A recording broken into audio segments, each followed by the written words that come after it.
Welcome to the Lifestyle Property Podcast. I'm Jamie Greaves, your host and professional property investor.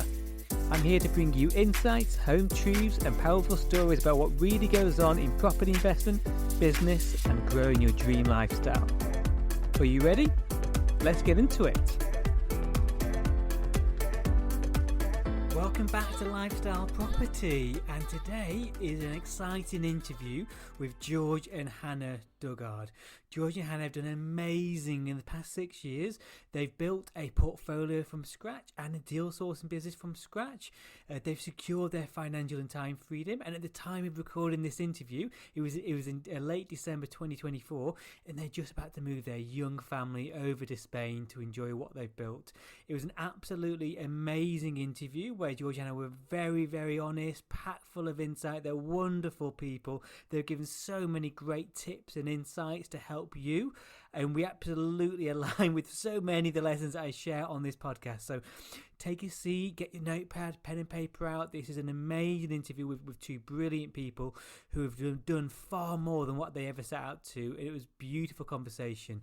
I hope you get a lot of value from it. I did, and I'm sure you will as well. Enjoy. George and Hannah, thank you for coming on the podcast. Thank you for having us on. Thanks, Jamie. Yeah, warm welcome. So, let's get right into it. So, so your story resonates so much in terms of, and for everyone's background, George and Hannah started out in property similar when I was starting out. It was about 5-6 years ago. Yeah. And we actually met way back when I was not knowing what the hell I was doing, where I was living. We met in Cardiff at one of the property networking events, and to see what you guys have gone and built now is absolutely amazing. But I don't want to butcher it. So over to you guys. Could you just give a bit of background to the audience in terms of what you've done in property over the past 5 years, where you started, what you built, and then you got some very exciting news that we're just talking about off air. Mm-hmm. It'd be great to start there, really, guys. Go for it. Yeah. So when we started, I was still in a full-time job. I was in IT. George was plastering. George was Isle of Wight. I was South Wales. We were doing long distance. So our background wasn't property. We stumbled across a Samuel Leeds video, which kind of sparked our interest. We were trying to find our way into something, didn't we? We didn't know what. Property definitely sparked our interest, and it stemmed from there. We started going on a load of free crash courses. We didn't do anything paid to begin with. We were too tight. And then George moved to Wales in June 2019, and we opened the business purely deal sourcing. That was our entry in. And we've been quite fortunate, actually, over the last 5-6 years, whatever it is. We've grown the deal sourcing company. We've got a team of 8 or 9 of us. We've kept that as a full-time business model, primarily South Wales, your singlets, your flips. But in parallel, we've been then investing our money and raising a lot of finance, actually, in terms of our own portfolio. So we've now got quite a substantial buy-to-let portfolio. We've done some developments ourselves, which has left a lot of scars. I was just thinking as well, we actually met in a place called Society Standard, and we've just finished a development directly opposite it, which is amazing. I love that. Yeah. I love that. Yeah, it's been quite the journey, and there's a lot of highs, a lot of lows, and it's really interesting because the team we've got now is a real mix of family and friends as well. And it was only this morning we were reflecting, really, weren't we? Coming up to Christmas, that this time 6 years ago, I think, we were both living with my parents. We were really trying to establish the sourcing. George was in it full time. I was part time. I was trying to do it around my full time job. And fast forward to where we are now, and we're about to move to Spain and sail off into the sunset. And yeah, it's just been a fun few years, isn't it? Yeah. And lots of good stuff in the pipeline going forward. Amazing! You've completed business in 5.5 years. Amazing! Right, let's go somewhere sunny. That's definitely not. That's definitely not what we're going to be doing. We're definitely not ready to retire yet. Spain's definitely a place for better quality of life. 100%. Yeah. The plan is that the sun will take the edge of the stress off. Yeah, blue sky, sunshine, sangria, absolutely. Yeah. Where to start, right? I'm going to unpack all of that, guys, because there's so much there. So let's start in deal sourcing. So and why I wanted to bring you guys on, I've not let you know this, but this is what one of the reasons is. You're the 1%. Okay, so most people that I see starting in deal sourcing, they don't really make a success of it because they don't really know what they're doing and they chase money and therefore they've got a low barrier and they can't look after investors and they leave too much.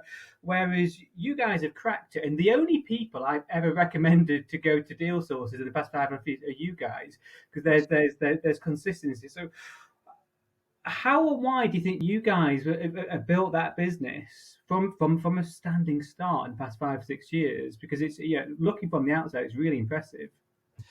I personally think the key reason why it's been sustainable for us is relationships. Mm-hmm.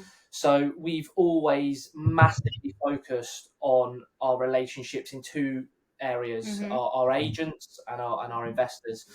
Obviously, we really do take care of our relationships in terms of our builders and everyone mm-hmm. else involved as well. But our agent relationships are absolutely key to us, to the point where we can keep those flow of deals coming through, and the investors as well, just ensuring that they're always happy and we've got repeat business as well. I mean, we've got investors who, some of them are probably nearly on their 20th deal now. So we've literally watched them go from right at the start to now financially free, and they've got time, location, financial freedom, and it's absolutely amazing to see. And they've just sort of been building at the same time as us, and it's like these long-term clients. That's what I would say. I would say another key thing is building a brand online as well is absolutely key to a sustainable sourcing business as well, because you constantly want to be there building your brand, getting more clients on board.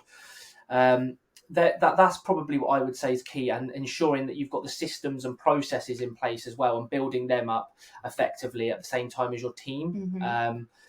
That's the key, I would say. If you've got anything else to say, I'd say there was two more. They were all really good points you just raised. So there was two more I think of. One has been focus, and I know you speak about this all the time. We nearly broke it at one point. We genuinely. So do I promise. Focus.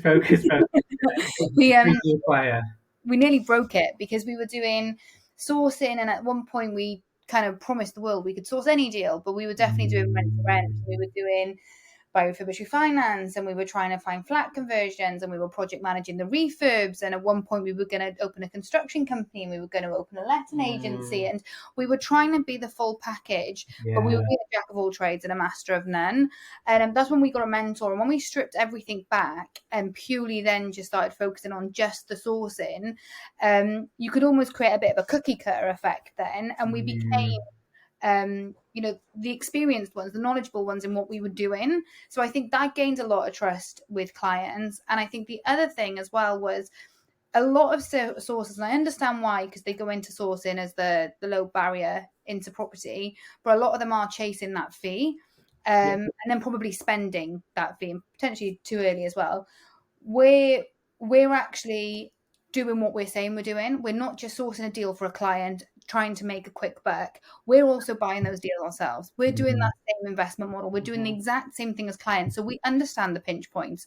We're not just looking at this as a sourcer for a deal. We're looking at this from an investor as well. And we can relate with any challenges they go through in their investment journey. So I think having that experience as well and doing the same as them has also added to the trust element to it. And the sustainability.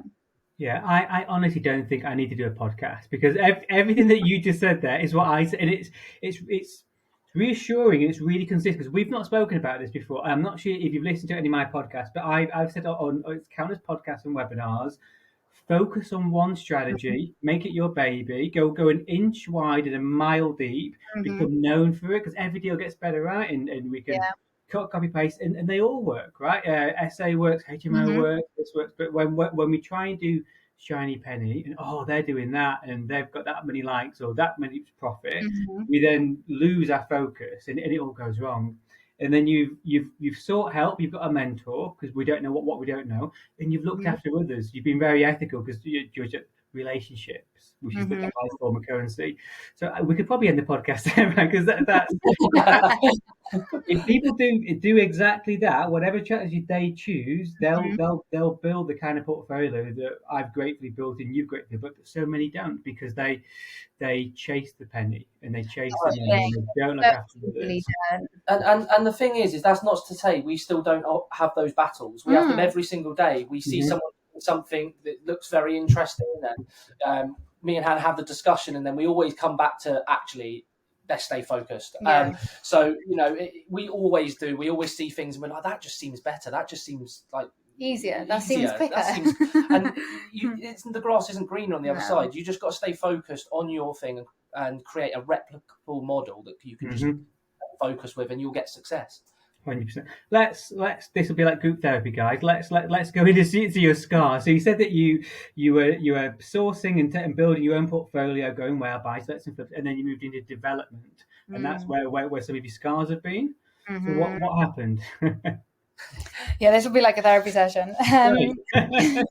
Funnily enough, as well, we've actually been invited on a podcast next week to talk about nightmares of conversions. But you're going to get it first. So mine will be released really lazily in like a month's time. So don't worry. Don't worry. Yeah. So what happened? Yeah. We got really excited by the idea of conversions and the return on capital employed. And we took on way too much at the same time. We basically got really excited, saw these developments making like. I was going to say, we did one first. Yes, we did. Yeah, actually, that was it. We did one first and it did really well. Made, I can't remember, 100 to 150 grand profit on a flat conversion flip. And we thought, we could do this and we could scale this up quite nicely. And, so we ended up doing 4 or 5 at the same time, didn't we? We took on 4 or 5 at the same time, and they weren't small. Right. And they have 100% been our biggest nightmare ever. We also made a mistake that we advise people not to do, is use the same builder as well. Never put your eggs into one basket. That just wasn't clever at all, because if something goes wrong with them, on one project and not on the other, your risk is completely open there. But yeah, it was was that one built-in working across your different developments at the same time? Yeah, we had a knock on, so they weren't all supposed to start at the same time, but we ran into issues with planning. I think we had challenges with getting the finance in place when we wanted to start them. So there was like a whole concoction of things which ended up all starting really closely together. There was a plan which on paper sounded logical, but actually when you ran into it, the ball was being dropped in different areas, and it just started to become tense, and there was all sorts of problems. I mean, one of them, we ran into an issue with the party wall issues. The first time we've ever got into that got really messy and costly. That stalled one of the developments for 9 months. We completely weren't on site, which then has a knock-on effect for exiting a loan, and obviously starts to really eat up into the money you're going to make on those jobs. So it just became, we keep saying, don't we, that the money we lost, or the money that's been locked into the developments, she's been a very, very expensive mastermind. Yeah. We win or we learn, right? We win or we learn. Yeah.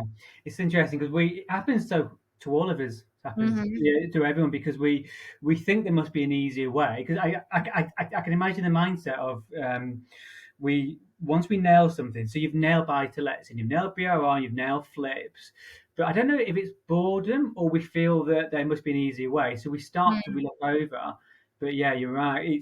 As soon as we do that, we lose our competitive advantage, and we don't know what we don't know. And we're starting from almost ground zero again. Yeah. I think it's just focused. I think a lot of people just see the money element, and they see like a flip of you making 15 to 30 grand, and then they look at these flat conversions and you go, that's 100 grand, 100 grand flip. Let's jump to that. But they don't understand that with these buy-to-lets that, you can create and systemize and create a replicable model with those buy-to-lets. But to create a replicable model again with these flat conversions is another whole ball game. And you can't just go, right, now I know exactly how to do buy-to-lets, I can just move on to flat conversions and just repeat the same model. It doesn't work like that. There's so many more things involved, and it takes time to get that system and that process in place. So if someone does go into flat conversions, I just advise that you maybe do one, then maybe do two, and then you build your system at the same time. Don't just jump in and do loads at the same time and get excited. And the one we actually the one became problematic in itself because it was when I think it was from the Brexit and the war and all different things, the materials shot up, so we incurred a lot of build cost extra, even over our contingency. And then we wanted to up spec stuff, but then we got to the point in the market where the interest rates had gone up or something else had happened. So our M values then came down. So we ended up in this position when we had this development where we were over on our term by quite a bit. We had to sell them for lower than what we'd originally expected, but we'd spent way more than we'd expected. So the numbers were completely different because of the time frame and just external stuff we would never have been able to control. So I think, again, on like the single lets, which we love all day long, they're obviously not you get rich quick, but the time frames, you've got a bit more control. Yeah, exactly. Yeah. The flat conversions, you're looking at potentially 15 to 18 months, depending on the size. And the risk element of outside factors, they definitely played a part, didn't they? Yeah, it's just high reward. Yeah, exactly. But I think that in hindsight, and we've looked at this quite a lot, because I think even now and again we're like, oh, should we just try it again? we need to unpack this, right? Because so we're speaking here from experience, and I understood every word. But just for everyone's context here, what we're talking about is if you're undertaking a relatively small refurbishment, so be a BRR to buy to let, say HMO, and it's going to be say 3 to 4 month job, then you spot on. It's controllable. It's quite a slow moving market. We roughly know what the interest rates will be, and building materials and mortgage rates and everything. And confidence in the body market is quite slow. But as soon as there's certainty there, isn't there? There is reliability. But whenever I've looked at bigger developments as well, and it's really say a 2 year time frame, because you've got to go through planning, you've got to get a conveyancing, then the build, then the end sale. We can't control where the world is in 2 years, right? And that's what happened to you guys in terms of Black Swan events, Ukraine, building materials, and that's when we look at who goes bankrupt in our sector, it's quite often the bigger developers. It's happened this week and last week. It's all over Facebook. So yeah, it's tread carefully, absolutely, because there's nothing wrong with starting small and just copy, paste, repeat, staying hyper focused. It's far safer. Far safer, and like you said, like starting small and staying small, but just replicating that model over and over again and scaling up that model rather than moving to your developments, because that's where it gets tough and could get very risky as well. It goes back to what you were saying just now. Like, if anyone you ask why you get into property, time freedom, financial freedom, don't want to work that much, but I want to make the money when I sleep. Same thing. Developments won't give you that. No, it won't. Always a lot more active than what you expect them to, especially the larger one, like you touched upon just now, the risk and everything. But your single lets and some of those smaller projects, they're the ones that when you are scaling them over time, they're so much easier to systemize and process it and have a team running them for you. So you are way more likely to have, all right, you're not going to make a load of money up front. It is a slower over period, slower time. But once you hit that and that rental income's coming in and you've got that team who are running it for you, that is the strategy where you can make money when you sleep in. That can be the strategy when you can be on holiday. And that's exactly why we're going to be able to be in Spain. If we were doing new builds and developments and stuff now, it wouldn't be as easy to let go. Well, no way do that. No, don't do new build developments for a different country. No. Would you guys have so that's the bad and lots of lessons there, but on the let's turn this back into the good, right? So in just over 6 years you built these businesses, you built this amazing life-changing portfolio, you move your young family over to a warm climate. Would you have imagined that 6 years ago?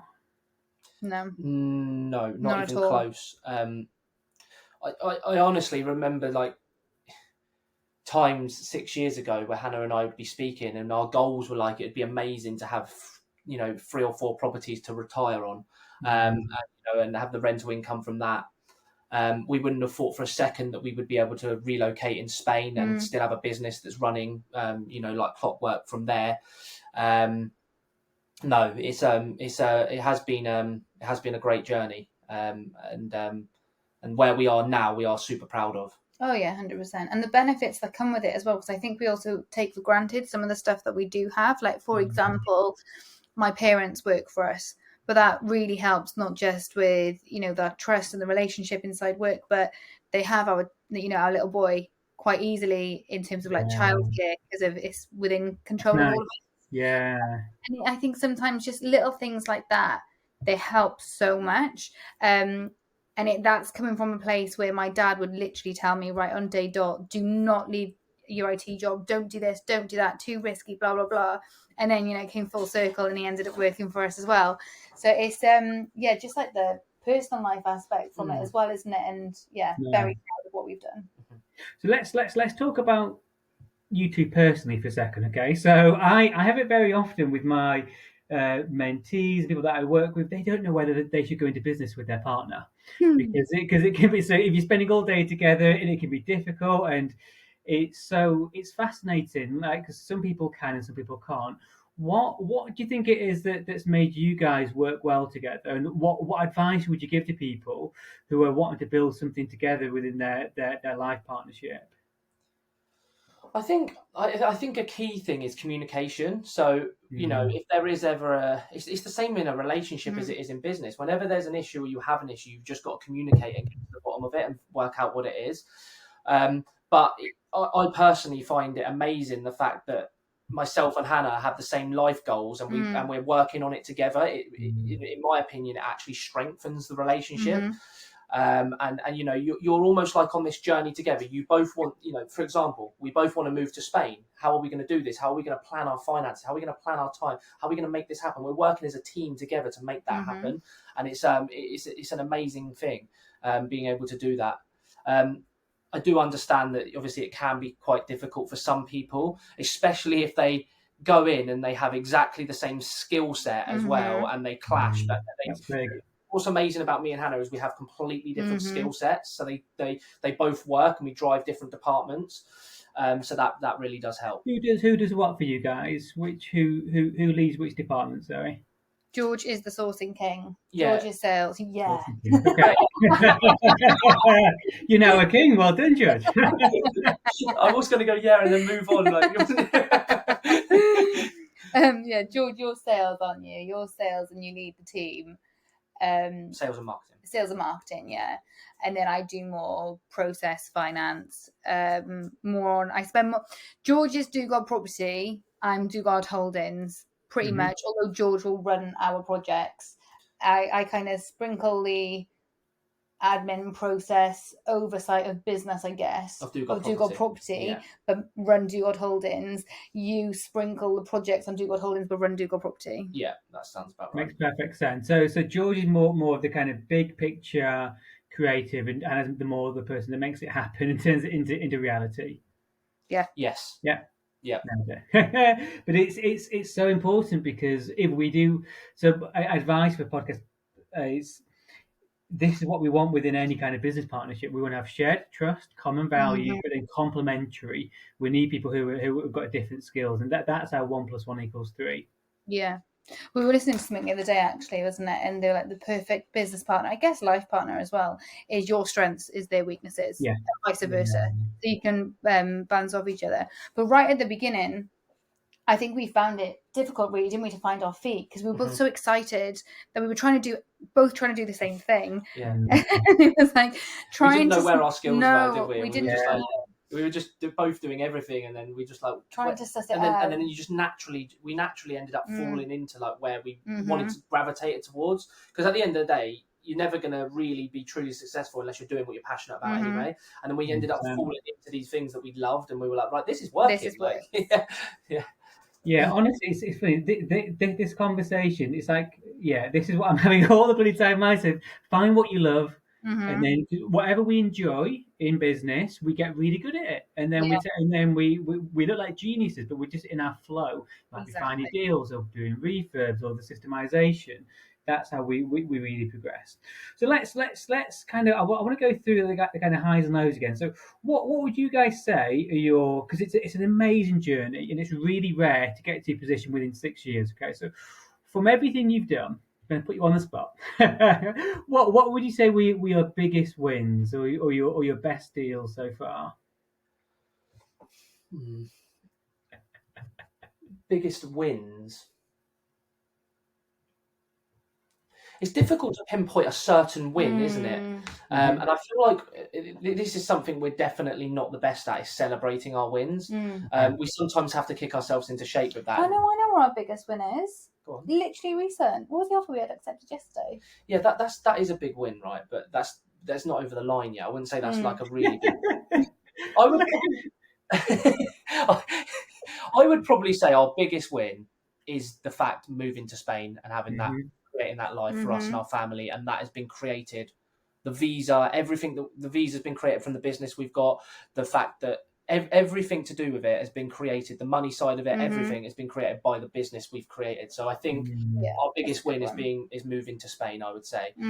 If you want a biggest win in terms of actually property and the actual property sense, it's difficult because you can say like, oh, my first deal or a certain deal. I mean, I can talk about a certain deal that did really well, but I think quite a few of them have, haven't they?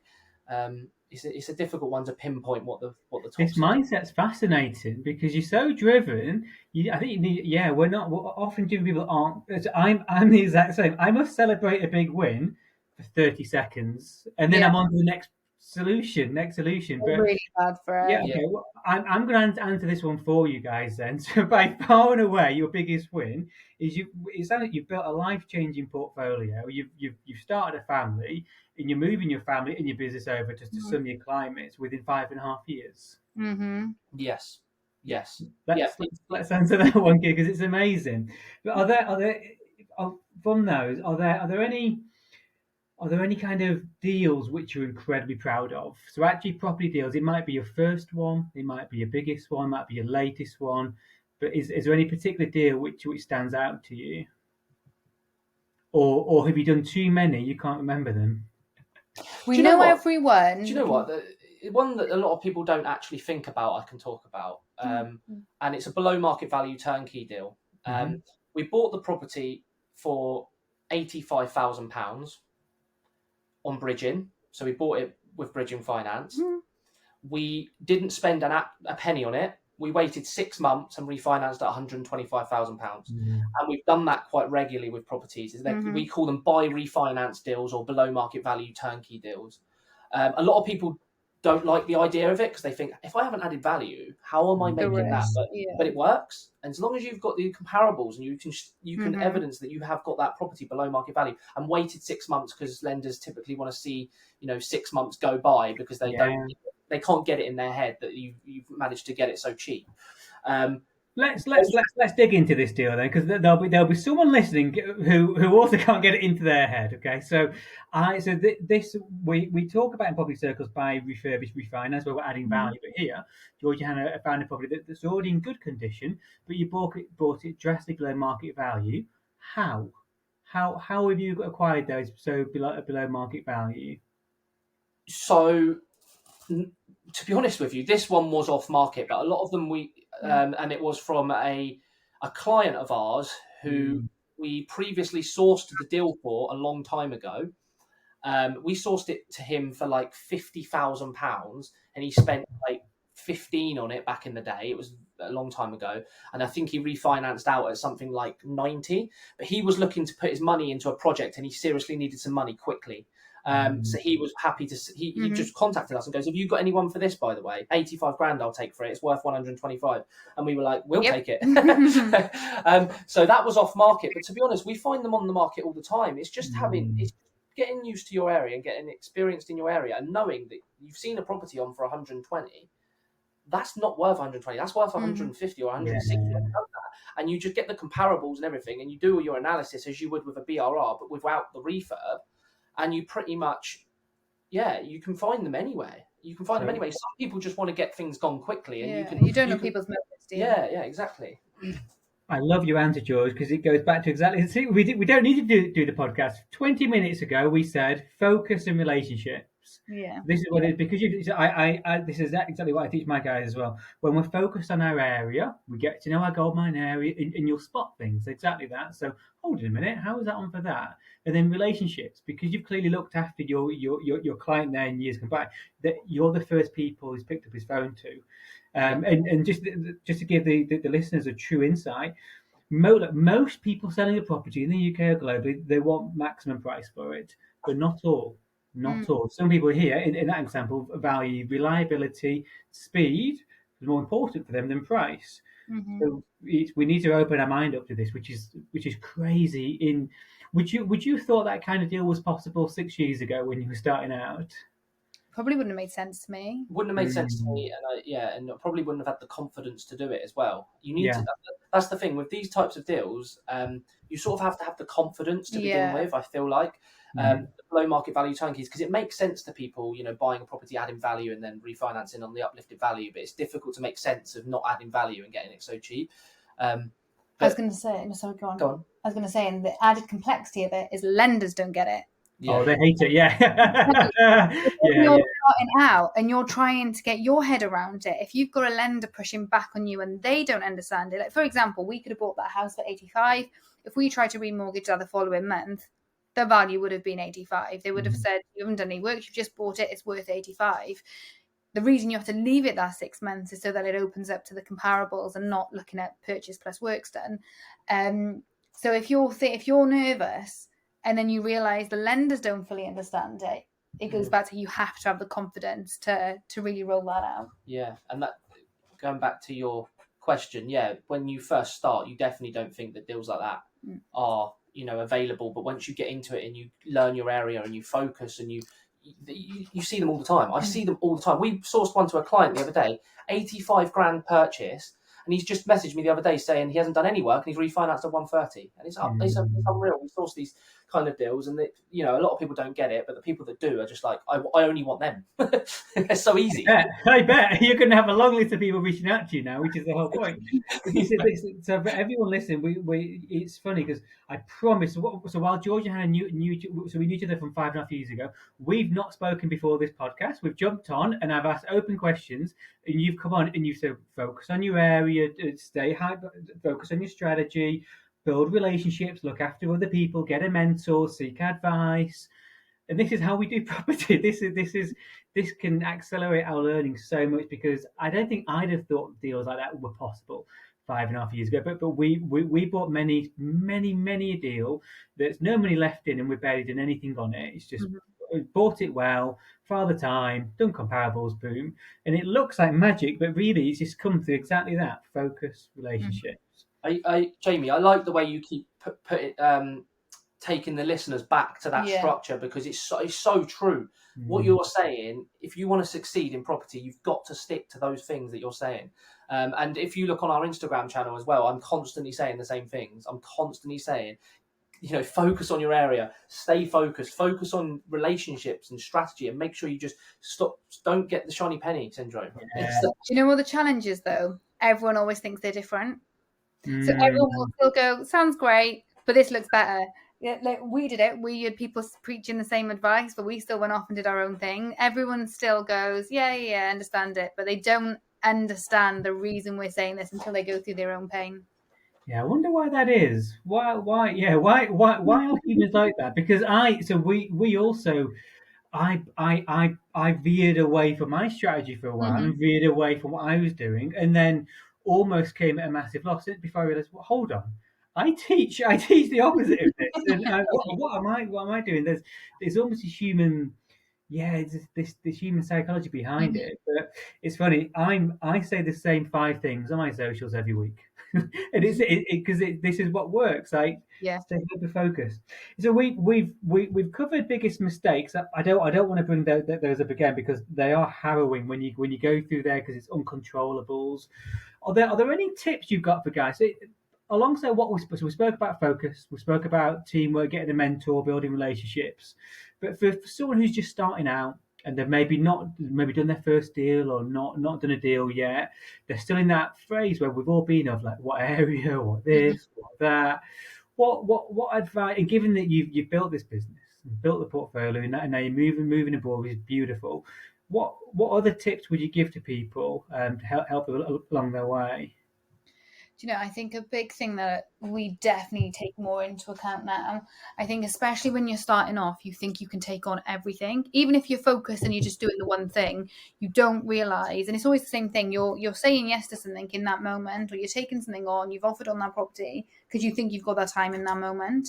You've not really factored in actually how much time that's going to take up, actual time, headspace, money, everything. And going back to what I said earlier, people get into property for the same thing: time freedom, financial freedom. And what we found, I think it was in our second year of property, we bought it was something stupid. We bought 20 properties because all of a sudden we realized we could raise finance quite well, and we took so much on that actually what we ended up doing was working all hours. And I mean, we would wake up, we were on the road, we were doing stuff, we would come back, we'd eat takeaways, we were working late until the night, rinse and repeat. We didn't have a life. We got really fat. The mistakes start happening. Yeah, we burnt out. And whereas now we've kind of gone through that, when we're looking at whether it's a new deal or new anything, we'll always go, how much time is that going to take up? How much stress is that going to give us? Have we got that space? Is that right for what we're looking at? Is that aligning with our goals right now, etc., etc.? There's this little tick list we do. Yeah.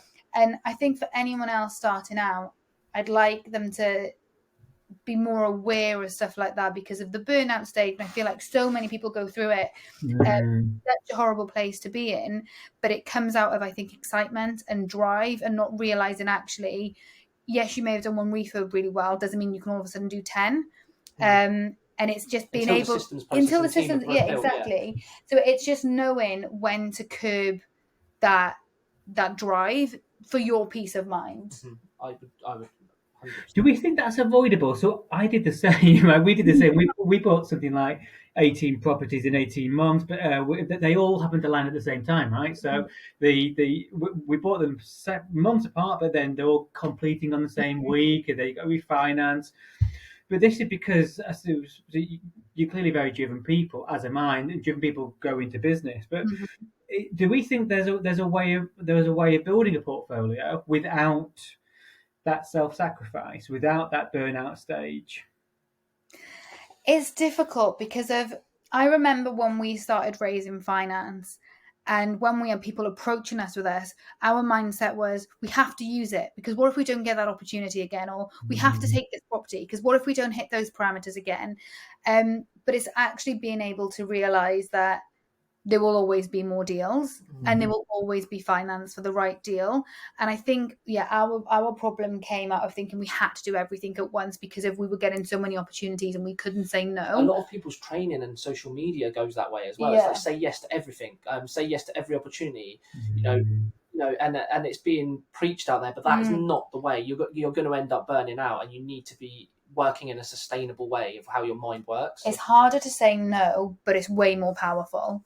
But I don't know. I don't know if... And to stop yourself, well, we don't get into burnout anymore. There was a couple of phases where we did. We're very good at sensing if we're close to that, and we give ourselves time as well. That's so important. If you start to feel yourself feeling a bit like, I start to get ulcers when I'm starting to feel run down. I can always feel the signs. Always in the body, right? The body doesn't lie. It's the first thing to break down. Yes, and we always, when we start to feel like that between us, we're always like, right, we need some time off. You're not productive otherwise. You can't. You're just going to end up getting into burnout. So you take some time off. Do what you love doing. Go and exercise. Go and take yourself out of those situations where you're feeling, overwhelmed and run down, and you'll find yourself that if you look after yourself, you're not going to run into that burnout phase. It's like that. I can't remember was it, a book or a saying? I can't remember. There was 2 people had set off to go on 100-mile walk or whatever it was. That book was brilliant. Yeah, what was it? Short one. It was so good. We don't know the name of it. I have to remember, but it was 2. Peaks and something peaks and troughs or something, wasn't it? I can't remember, and I might even be butchering the story, but it'd be the concept. 2 people were set off on a 100-mile walk. One person just walked until they couldn't walk no more, then stopped, had a break, did the same thing over and over. Another person had a very clear strategy. They'd walk 10 miles, they'd stop, they'd break, they'd sleep, then they'd get up, do it again. The person who did it in a controlled way and didn't burn themselves out and had the right rest and had the measures in place was the one who got to the finish line first. The other person who was going too far and then had to stop for longer. And that was really interesting when we were reading that. And I think it's the same thing in business, but it is so hard. I don't know if us as humans are actually physically designed to be able to say, I'm on a roll, but actually I need to stop. Because I know people who start off in property, they're normally full-time as well. Then you've got everyone, like you've just said, on courses or social media, you know, work until really late, get up at 5 a.m, do this, do that. So it's really hard to then do toxic, I think. Yeah. Very toxic, because actually you start trying to do that and you just make yourself ill and you don't end up achieving your goals. And then I find like everyone bounces back from burnout is very more attuned with what they need to do, and they want their weekends and they want their evenings with families, and they still work extremely hard, but not to the detriment of their health. But I don't know how you explain that to someone who hasn't gone without them doing it. Yeah, this is hopefully, but I don't know, because it's honestly like listening to our story. So I kept getting ill, and this is even 18 months ago. So what's going on? I don't get ill, and I realised it was burnout. And since then, loads of holidays. I don't work weekends, don't work evenings, and hey ho, I've not been ill all year, and the business flies. But it's I suppose it's easy from our position. So we built the portfolio, we've got the income coming in from the properties, and if we're starting out, we're not in that. We're not. It's harder. But for everyone listening, try and learn from others' mistakes without going through it ourselves. Don't. It's not worth it. It's not worth sacrificing our health, getting ulcers, putting on weight, not seeing family. Because at the end of the day, like, money is just one form of wealth, right? Our health, our family, our relationships, everything else is just as important. So if you can, take heed and don't go through burnout. But it is fascinating because obviously driven people just do, and then it's almost like we have to have that scar, and then when we have it, we don't go through it again. But hopefully, podcasts like this and what you're putting out on social media will help people, because it's not worth it. No, fully agree. It's really not. So I just want to kind of wrap it up really, and you can recap. So few people do what you've done. So you've set out to do something and you've achieved it. And now you're kind of moving on to your next day. So what does this look like for you in the next couple of years moving forward? So you're moving to Spain, but you built this team in South Wales. You know the area, you know the agents. Are you still going to focus on South Wales from afar, or are you going to be setting up a kind of Spanish division? We haven't actually considered anything in Spain yet, are we? We're going to stick for at least a while longer anyway with what we know. The sourcing will continue in South Wales. The team are going from strength to strength. There's always improvements, so we're just trying to work on those improvements now, tighten the processes. So that'll keep churning away as it's doing. We ourselves, from our property goals, we're going to continue with purchasing single lets, but we actually want to do this from a different way now. We're going to start targeting portfolios so we can buy them in bulk, but it's still going to be obviously what we know. So I think that's in a nutshell really what we're focusing on over the next few years. That's not to say we won't ever try anything new and exciting, because at the end of the day you do want a new careful challenge. Careful. Careful. Stay focused. Yeah, you do want a new. What I mean is, you do want a new challenge sometimes, but it won't be in a sense of going, right, I'm going to do 5 at once. I'm going to do all these ones. So I fancy a little bit of a challenge. I fancy something a bit different. It will be one, and then make sure everything's systemised and in a processed way before you move into. What I find fascinating, because I had a guest on who's moved to Spain as well. I think we take for granted in the UK the kind of market we've got. So the capital growth we get, but also the finance we get, and the leverage. So BRR doesn't exist on the continent, because you're not able to get refinance mortgages. So I think there's power in kind of staying focused on that area, so well, and you're right, systemize it and then do it from afar. Yeah, it kind of opened my mind, because I was in my sector of holiday lets. It's tempting to go to Dubai or South Africa or Mexico, but then the more I looked into them, every market's different, legislation, regulation, finance, but actually just doing what we're doing from afar can work perfectly well. Yes, perfectly well. Well, it's amazing, guys. You've actually you've not set out and done what you've achieved. You've set out and done way more than what you wanted to. What's the end goal? Now it's a hard question to ask, and this is my last question for you, because you're in this transition stage now, moving abroad and taking your family. It's really exciting, but do you have an end goal where you want to close down the sourcing or stop buying, or will you be buying properties in 20, 30 years? I don't know. Yeah, honestly, I don't know. I think our main goal is enjoying it, and as long as we enjoy it and we're happy, we just carry on doing what we're doing. It's creating a life for us that we love, and we're really enjoying it. So and we do actually enjoy the buzz of the business as well. So it's not just a vehicle for us that that creates this life that we want. We actually do like the life of business and the life that we've created from the business as well. So I think we're just going to keep going at the at a rate that's enjoyable and keep going. But I don't know what the end goal is, to be honest. I think we're just gonna keep enjoying our life. I think it'll depend on. We definitely will over the next few years. So we want to spend as much time with the kids as possible. Yeah. That is, our wealth. Really, we always talk about that. And I think when they grow up, it will be probably depend on where they want to go. I mean, we're building everything now with the view that it's going to be passed down to our kids. But if they grow up and they want absolutely nothing to do with property, then we'll probably end up exiting at that point and living the next however many years on cruises. So I think it'll be great. So we'll see. I think it'd be great to build this really good, a really good portfolio that can be passed down, and that I think legacy is something we really want. Is it'll be dependent on what they want to do. Yeah, such an honest answer. I love that. Yeah, because we don't need to have the next 50 years figured out. Life happens, and you can move with it. And this is what you built. You've built options and choice and freedom. This is the power of property. So just to wrap it up, guys, have you got any last message or sentiment for the listeners? So most listeners are just starting out, growing their portfolio. They're not at the kind of scale you guys are at, really, but some of them would love to be. Particularly, a lot of them would love to move to Spain with their families, I'm sure. Is there any final message from you guys? I just think reach out to those who are already a few steps ahead. Like, soak up as much advice as you can get. Reach out, make sure you soundboard of other people.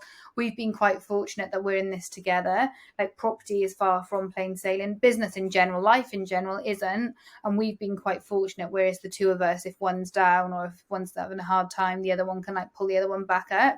So I think it can be actually really lonely if someone's doing this or setting out on their own. So I think it's always really good to have a buddy or anyone you can reach out to, because I think it's really easy to get into decision fatigue as well. So being able to speak to others who are, because the thing is, friends and family, if they're not in property or business, they can listen to what you're saying, but it's not always relatable. And they can't understand it. Yeah. Right? So I think just reaching out, creating a circle of people you can speak to, relate with. And sometimes that's all you need. Sometimes you just want to speak to someone about what you're going through and they go, been there, done that. This is the quickest way we fixed it. And I think that's really helpful. So yeah, just building a bit of a network and soaking up as much information you can from other people. Yeah, for me, it just goes back to what we've been talking about, and I say it all the time on our socials as well. Is just you've just got to stay focused, and make sure you're enjoying the process as well, and find something you're passionate about, and just go for it.